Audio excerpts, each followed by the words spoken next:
Continuando então, gente. O patrimônio, que eu ainda não tinha falado, ele pode ser classificado como patrimônio natural, patrimônio cultural ou patrimônio misto, tá? Em que há aspectos culturais e naturais no bem que é protegido, tá?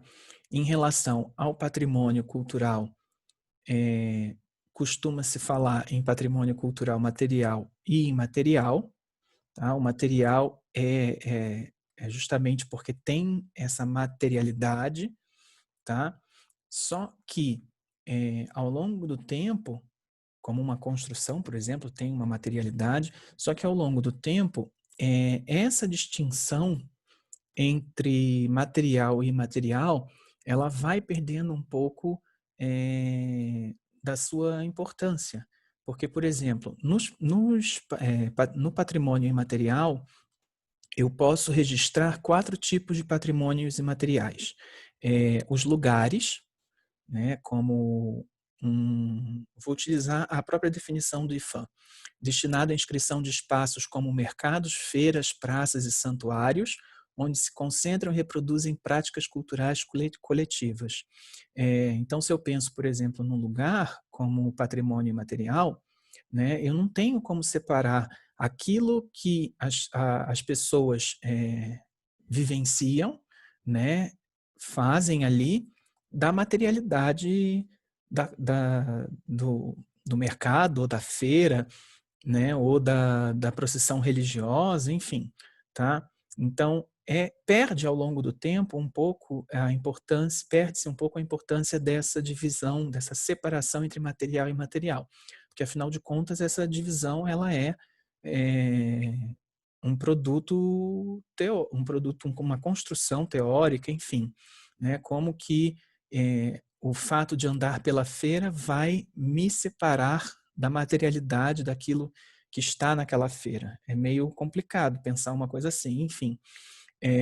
Os outros 3 tipos de patrimônio material são as formas de expressão, que é para o registro das manifestações literárias, musicais, plásticas, cênicas e lúdicas, as celebrações, que é para rituais e festas que marcam a vivência coletiva do trabalho, da religiosidade, do entretenimento e de outras práticas da vida social, e o registro, os saberes, né, são 4 livros de registro, e os saberes que são esses conhecimentos relacionados a comunidades tradicionais, por exemplo, enfim, o IFAM diz, inscrição de conhecimentos e modos de fazer enraizados no cotidiano das comunidades. Geralmente, né, se referem a comunidades tradicionais que muitas das vezes se veem ameaçadas pelo avanço, né, da nossa sociedade capitalista, né? Então, por exemplo, saber fazer tradicional de uma comida, né, em que há todo um processo de preparação, e aí ao longo do tempo isso se perde porque as pessoas perdem o hábito de realizar aquelas práticas culinárias porque passam a comprar no mercado. Enfim, então as mudanças culturais ao longo do tempo, né, elas são também um problema, né, em relação à autenticidade dessas práticas culturais, tá? É algo que se discute também. Então, por exemplo, a festa junina como um patrimônio, né? Até que ponto se mantém as práticas culturais tradicionais e até que ponto se importa, né, se moderniza, muitos usam esse termo moderniza, né, até que ponto essa modernização ela descaracteriza aquela prática cultural. Então isso são questionamentos que são trazidos para as discussões do patrimônio. E tem, eu já mencionei a paisagem cultural. A paisagem cultural ela é importante porque ela chancela justamente essa relação do homem com a natureza, tá? É um modo de apropriação da natureza específico, né? Então não é só natural, não é só cultural, há o vínculo é o que é mais importante, tá? Então, em vez de patrimônio natural ou patrimônio cultural, a ideia da paisagem cultural é justamente a preservação dessas práticas que estão imbricadas à relação do homem com o meio, ou com a natureza próxima. Tá? No Brasil, a gente tem a Pampulha, que é algo artificial, o Lago da Pampulha, né, as construções modernistas lindíssimas. Tem o Rio de Janeiro e, se eu não me engano, já está vigente Paraty.